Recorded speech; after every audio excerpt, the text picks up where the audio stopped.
प्यारे बच्चों, आज हम करेंगे एट्थ की वर्कशीट नंबर 12। सूक्ष्म जीव के बारे में ही अभी तक पिछली वर्कशीट्स में हम पढ़ते आ रहे हैं, तो आज भी हम सूक्ष्म जीव के बारे में ही पढ़ेंगे। यदि आपका सर्दी के मौसम में आम खाने का मन कर रहा है या गर्मी के मौसम में स्ट्रॉबेरी खाने का मन कर रहा है, तो आप क्या करेंगे?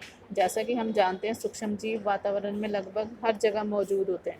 बताया गया था कि जो सूक्ष्म जीव हैं वो हर जगह मौजूद होते हैं। तो अगर उनकी उचित परिस्थिति जैसे ताप और नमी मिल जाए, जैसे टेम्परेचर कम हो या नमी बहुत ज़्यादा हो, तो वो बहुत तेज़ी से वृद्धि करते हैं। खाने को ख़राब भी बड़ी जल्दी कर देते हैं, जिससे खाने की वस्तु का रंग और स्वाद बदल जाता है और उसमें बदबू आने लग जाती है, फिर वो खाने योग्य नहीं रहती। तो हम भोजन को सूक्ष्म जीवों से बचाने के लिए कई विधियों का प्रयोग कर सकते हैं, जिससे हम पूरा साल हर तरह का फल और सब्जी और उनसे बनी हुई चीज़ों का मज़ा ले सकें। तो भोजन को सूक्ष्म जीवों से बचाव के कुछ उपाय बताए गए हैं। सबसे पहले है रासायनिक उपाय, यानी उसमें हम कुछ ऐसे केमिकल्स मिला देते हैं, सोडियम बेंजोएट या सोडियम मेटाबाइसल्फाइड, जिन्हें परिरक्षक कहते हैं। अब जैसे डिब्बा बंद कुछ चीज़ें आती हैं, तो उनको उनके अंदर हम ऐसे रासायनिक मिला दिए जाते हैं, जिसके कारण वो खाने को काफ़ी दिनों तक सुरक्षित रखता है, तो उसे हम परिरक्षक भी कहते हैं। दूसरा है नमक द्वारा परिरक्षण। तो मांस, मछली, आम को सूखे नमक से ढक देते हैं, जिससे फिर सूक्ष्म जीवों की वृद्धि नहीं होती। चीनी द्वारा, आप लोगों ने देखा होगा कि भी जैसे जैम होती है, हनी लाते हैं, शहद लाते हैं, उसमें ज़्यादातर चीनी ऊपर ही ऊपर नज़र आती है। तो जो चीनी है वो अगर हम ज़्यादा इस्तेमाल करते हैं खाने, वो परिरक्षक का काम करते हैं, यानी भोजन को सूक्ष्म जीवों की वृद्धि होने से बचाती है।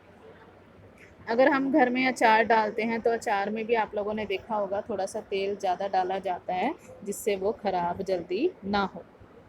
गर्म में ठंडा करना, दूध को उबालते हैं जिससे अनेक सूक्ष्म जीव नष्ट हो जाते हैं। इसी प्रकार भोजन को भी फ्रिज में रखते हैं ताकि वो ख़राब ना हो। तो ये हमारे उपाय हैं जिससे हम भोजन को सूक्ष्म जीवों से, भोजन को ख़राब होने से बचाते हैं।